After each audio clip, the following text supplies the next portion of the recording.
Pulso económico, que vamos a arrancar como es tradicional echando la vista atrás a ver qué tal le ha ido al IBEX 35. Bueno, pues el IBEX 35, estos datos no son correctos, ha perdido hoy 0,57%, si me los podéis retirar muchísimo mejor para no sembrar dudas. El índice general ha terminado la sesión en 12.804,0. Entre los valores que han tenido mejor ejecutoria destaca el BBVA 2,71 arriba, el Santander 2,39 arriba y Sabadell 2,17 arriba. Y entre los valores que bajan, Inditex, que se dejan la sesión, luego hablaremos de Inditex, lógicamente, hoy pues han aparecido sus resultados y, en fin, ya veremos luego lo que tenemos que comentar sobre ellos, pero ha caído al cierre de la sesión 7,50, IAG dejaba en la sesión de hoy 4,20 y Solaria 2,64. Y a continuación les voy a adelantar a modo de titulares algunos asuntos que yo creo que van a ser los principales de nuestra tertulia de análisis económico, la que mantenemos cada tarde aquí con los mejores expertos para que a ustedes no se les escape un detalle. Bueno, y en nuestra mesa de análisis económico hablaremos, claro está, de Inditex, que hoy ha tumbado la bolsa. A pesar de batir récords de beneficios por tercer año consecutivo, a pesar de que el crecimiento ha sido un poco más flojo, pues nada, han perdido en una hora y media de bolsa 13.000 millones. O sea que es la noticia del día y desde luego de ello hablaremos más adelante.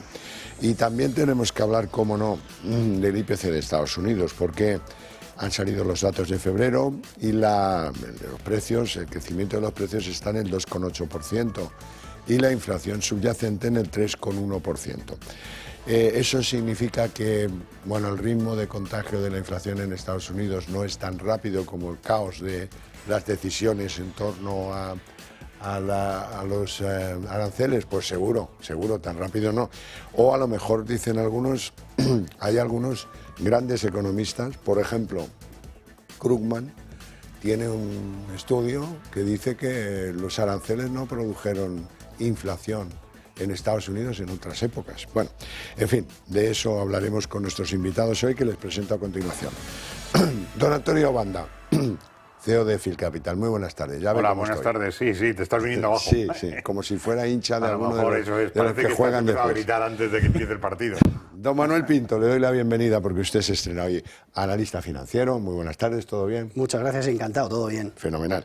Bueno, vamos a echarle un repaso al comportamiento en general de la sesión. Parecía que nos reponíamos de las pérdidas, eso es lo que esperaban algunos, pero luego vino el batacazo de Inditex y al final se frustró el rebote. Incluso ha habido algunos signos de castigo, claramente hablando, ¿no? ¿Qué os parece? Bueno, en cuanto a la sesión, pues la verdad que lo que comentaba, ¿no? Castigo importante de Inditex, 8%, ya desde hace meses o desde hace semanas ya no es la empresa más importante del IBEX, ha pasado a Santander. Y datos sobre todo del primer trimestre de este año que están dejando preocupación, ¿no? Datos de ventas que crecen al 4%, el flujo de caja que no ha mejorado respecto a los últimos datos, los márgenes que caen por debajo del 19%, las ventas del trimestre último sí que han estado bien, pero los datos anuales dejan dudas en cuanto a las ventas en canales digitales, en cuanto a la eficiencia operativa, que siempre Inditex ha sido una empresa que se ha caracterizado por tiradas cortas, por ir muy pronto a lo que necesita el consumidor final, y los inventarios han crecido un 12%, ¿no? Y eso pues da esas muestras también de que algo está ocurriendo y, como decíamos, pues el consumo discrecional que está sufriendo a nivel general, e Inditex en esos datos reportados de lo que ha empezado 2025 con una caída o con crecimiento de ventas del 4% muy por debajo de lo que el mercado esperaba. Banda. Bueno, sí, yo creo, o sea, la jornada de bolsa hoy ha sido bastante primero, ha empezado muy fuerte porque parecía que además tiraban los bancos con bastante diferencial. Luego, a partir de que ha venido y ha aparecido Inditex, pues todo para abajo, ¿no? Y tenemos una bolsa que, a diferencia del resto de Europa, ha cerrado en negativo, cuando el resto de los mercados han cerrado en positivo, teniendo de referencia además que a Estados Unidos, que parecía que también durante la apertura, con el dato bueno de inflación, estaba subiendo fuerte, y de pronto nos hemos encontrado que se ha empezado a parar también. O sea que no sé, tenemos unas sesiones de bolsa que conviene un poco olvidarlas, porque veníamos de unas de una época bastante buena y ahora parece que lo contrario pues hace bastante daño al mercado en Ni general. una cosa ni otra, ¿no? Eso es. Bueno, o sea que... vamos con Inditex a fondo, porque es muy extraño, los datos son buenos, es verdad que pinchan un poco, que se van ralentizando en crecimiento, pero anuncian un 9% de dividendo, deciden que van a pagar por ese dividendo 5.236 millones, que no está nada mal. Pero, bueno, pues la cosa se viene abajo, la desconfianza sobre Inditex hoy ha sido más que evidente. Vamos a escuchar a su consejero delegado, Óscar García Maceiras.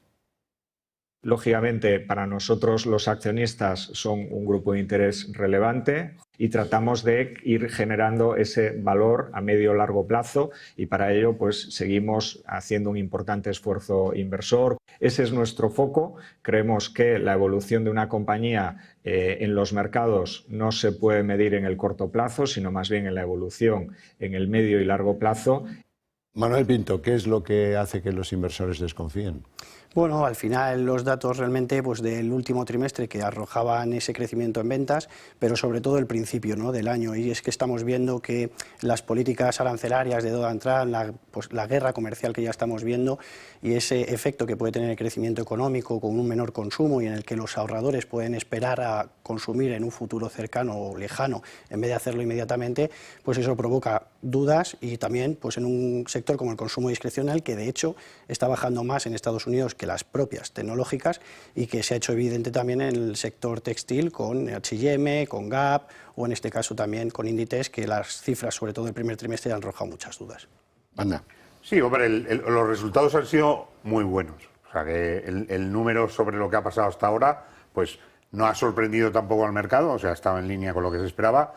¿Qué es lo que más están descontando los mercados y por eso se ha podido esta caída? Que efectivamente el crecimiento que ha tenido durante los últimos 3 años, desde que ha tomado la dirección la nueva presidenta, parece que no se va a sostener, o sea que va a ser muy difícil que la compañía mantenga ese crecimiento durante el año 2025, marcado por efectivamente con los rumores que tenemos que la economía americana puede entrar en recesión, que es lo que ha movido las caídas estos últimos 3 días, nos lleva a una situación que Inditex la refleja directamente. Si entramos en reducción del consumo y entramos en que la economía no crece, ellos son los que más tiran esa situación. Por lo tanto, no estamos descontando los resultados anteriores, sino las previsiones de lo que va a pasar en el siguiente trimestre en la compañía. Y difícilmente, o sea, los responsables han intentado trasladar al mercado esa visibilidad a largo plazo, el crecimiento, cómo han preparado a la compañía para una situación en la que la economía se dé la vuelta, pero el mercado es el que es soberano y ha dicho a esto le pego y latizo y ya veremos. También es verdad que la compañía lleva un recorrido positivo muy alto y que tomar algo de beneficio sobre ella, aquellos que llevan un tiempo invertido, pues no es malo. O sea que todavía tienen grandes beneficios. Hoy, sin embargo, aparecían los datos de IPC de Estados Unidos relativos a febrero y lo que decían esos datos es que están los precios en el 2,8% de aumento, 2,8%, la subyacente en el 3,1%. Esto ha ido un poquito mejor de lo previsto, pero desde luego no se puede decir que haya un problema de precios. No, de momento no, y el mercado espera un dato mucho peor, ¿no? Sí. O sea que esperando un dato peor, que esto salga como ha salido, significa que efectivamente el traslado de todo lo que es la actividad, o sea, al final hay que tener en cuenta que Trump toma el poder el día 20 de enero, o sea que todavía no se han cumplido 2 meses desde que empieza a tomar decisiones. Y también estamos viendo que esas decisiones son de ir y volver, ¿no? O sea que hay muchas cosas que parece que dice que va a hacer, que luego en realidad no ejecuta. Entonces está el mercado un poco confuso sobre dónde va a estar realmente la situación.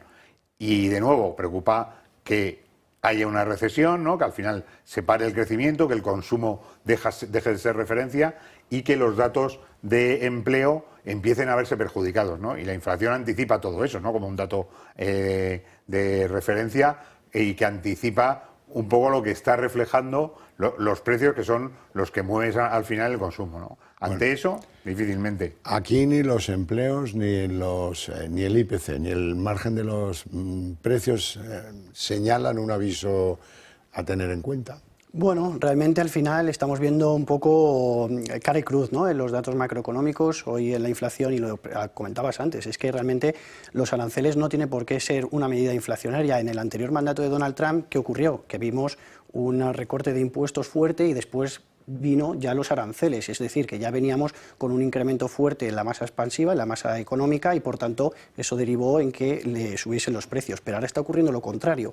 No puede recortar Donald Trump los impuestos hasta que no recorte otros gastos, como pueda ser el gasto de intereses, defensa, Medicare, Medicaid, etcétera, ¿no? Y en este sentido puede provocar el efecto contrario, que es decir, que el consumidor lo que diga es: viene una caída en el crecimiento económico fuerte, voy a esperar porque igual me pueden echar del trabajo o puede ocurrir cualquier evento que me haga consumir menos, entonces voy a esperar, y eso provoca que haya una inflación a la baja. Así que, por tanto, pues el aprieto ahora mismo un poco en la FED, pero sobre todo pues se allana un poquito el camino, porque ante esas dudas de crecimiento económico, también bajas inflación, camino libre para bajar los tipos. Bueno, a este lado del Atlántico, Christine Lagarde ya empieza a decir que ella ve imposible que con las necesidades armamentísticas y las tensiones sobre la inflación, los precios se vayan a mantener en el 2%. Bueno, aprieto también para el Banco Central Europeo, desde luego. Nosotros creemos que hay que diferenciar el corto y el medio y largo plazo, ¿no? En el corto plazo podríamos ver una caída en el crecimiento económico, sobre todo pues esos aranceles que puedan reportar incluso una caída del Producto Interior Bruto del 1,5% en la zona común. Yo creo que ahora mismo el mercado está descontando demasiado ese freno de la deuda de Alemania, ¿no?, los impulsos, estímulos fiscales, 500.000 millones en infraestructura, el gasto en defensa de la Unión Europea, y yo creo que ahora mismo pues lo que más a corto plazo viene es aranceles por parte de Donald Trump, que tiene entre ceja y ceja Europa, y que por tanto puede socavar esa confianza de Europa, puede socavar también el crecimiento económico, en una situación además en la que Europa históricamente no es una región inflacionaria. Hay que recordar que antes del conflicto bélico en Ucrania, en 95 de los 120 meses previos al conflicto, la inflación estaba por debajo del 2%, es decir, que puede perfectamente llegar a esos niveles. Veremos a ver si llega a esos niveles también con caída de crecimiento económico.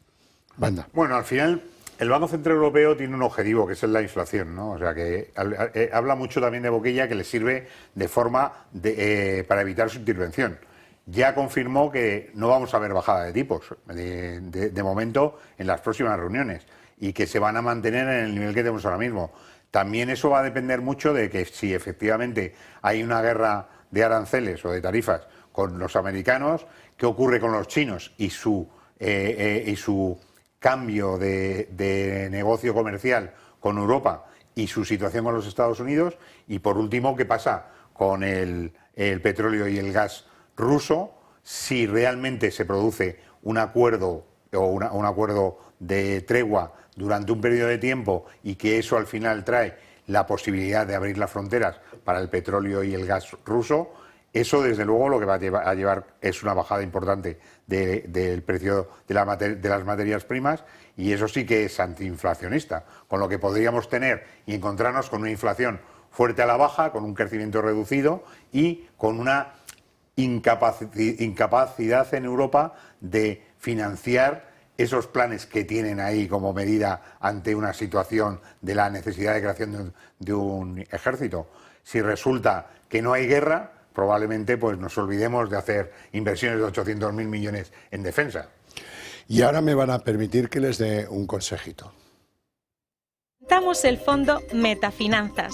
Creado en 2017, se sitúa el primero en el ranking de expansión. En los últimos años ha conseguido un aumento sustancial de su rentabilidad, y en lo que llevamos del 2025 ya alcanza el 17,1%. La filosofía de inversión incluye sectores como bancos, aseguradoras y gestión de patrimonio, entre otros. Para más información, metagestión.com, una de las gestoras independientes más antiguas de España. Bien, hoy las tres compañías que más han subido son bancos: BBVA, Santander y Sabadell. La banca no se puede decir que no haya soplado a favor de la corriente del IBEX. ¿Cuál de esos bancos, que hoy son los tres que mejor se han comportado, creéis que tiene más recorrido? Bueno, complicado, ¿no? Poder opinar sobre ello, porque nosotros pensamos que la banca se ha pasado de acelerón, ¿no? Creemos que las subidas que hemos visto a lo largo de este 2025, de más del 30% de media, pues son desmesuradas. Creemos que el Banco Central Europeo, como decía antes, continuará recortando los tipos de interés. Creemos que la banca es un sector muy dependiente del ciclo, comportamiento cíclico importante, y creemos que puede venir a la baja toda esta guerra arancelaria en cuanto al consumo, al crédito, a los préstamos, a la actividad en general. No está tan desarrollado otros ámbitos como la banca de inversión, por ejemplo, que sí ocurre en Estados Unidos, y bueno, pues motivos que hemos visto subidas también achacable a los dividendos, a las recompras de acciones, que veremos a ver si continúa y que pueden llegar a ello con una menor beneficios, ¿no? Si tuviésemos que elegir uno, pues igual Banco Santander, estamos viendo buenos rendimientos, además con Brasil en cuanto a una mejora por la debilidad del dólar, las materias primas, pero bueno, en definitiva no es algo que sea positivo. Sí, yo creo que en general la banca está moviéndose muy corporativa, ¿no? Al final todos van hacia la misma dirección, pese a que tenemos esa operación de OPA abierta que ya veremos cuándo se resuelve. Lo que vemos es que efectivamente nuestra bolsa es el sector que más pesa, y las referencias de subida vienen marcadas fundamentalmente porque los resultados que han presentado de cierre de año han sido excepcionales todos ellos, y que bueno, este primer mes y medio, hasta prácticamente hace 6 días, hemos tenido una referencia de que la banca lo está haciendo bien, ¿no? Está vendiendo mucho producto contra depósito de fondos de inversión, que además lleva añadido, al estar fuera de balance de los propios bancos, lleva añadido unos ingresos importantes, y eso es lo que la ha situado en el referencial. Ya veremos, ¿no? Si ahora mismo cambian las circunstancias, empezamos en un lado malo por la guerra de tarifas, la banca desde luego va a ser una de las más perjudicadas, pero tiene recorrido a la baja para llegar a donde empezó el año. Otro desplome sonoro es el de IAG, que bueno, ha perdido desde los máximos un 24%. Sí, desde luego que aterrizaje forzoso, ¿no? Sí. En IAG en los últimos días, consumo discrecional hablábamos antes, turismo, que ante esa guerra arancelaria, ante una posible caída en el crecimiento económico, menos comercio, pues desde luego que puede ser factores clave. Avisaba Delta Airlines, ¿no? Ayer en Estados Unidos sobre la posibilidad de que el crecimiento económico esperado de sus resultados se reduzca a la mitad, cuando al principio de año esperaban que fuese el mejor año de su historia, y da una señal de alarma importante, ¿no? Del sector. Así que por tanto, pues esos factores que también tienen desde luego cabida en ello, a pesar de que a nosotros IAG como empresa aerolínea dentro del sector nos parece casi la mejor, ¿no? Ha presentado unos resultados formidables en el último trimestre, crecimientos de ingresos 8%, media por pasajero ocupación más alta, ingresos por pasajero más alto, altos dividendos que ha ido recuperando poco a poco, altos dividendos no, pero ha ido recuperando poco a poco, y en general pues caída también en el precio del petróleo que esperamos, eficientando los costes a través de nuevas inversiones, así que por tanto... Sí, yo creo que IAG tiene un problema que efectivamente es el recorrido, también las operaciones corporativas, ¿no? Ha salido que probablemente Air Europa al final se la compre otro grupo y no va a ser IAG, ¿no? Que era una de las opciones que había metido algo de valor al grupo, y pese a estos números que efectivamente la compañía está bien gestionada, si desde luego vemos caídas de consumo, es la que, y lo vemos en el precio, es la que directamente es referencia de caída, porque le afecta el menor número de viajes turísticos, la reducción de las aportaciones y un menor margen.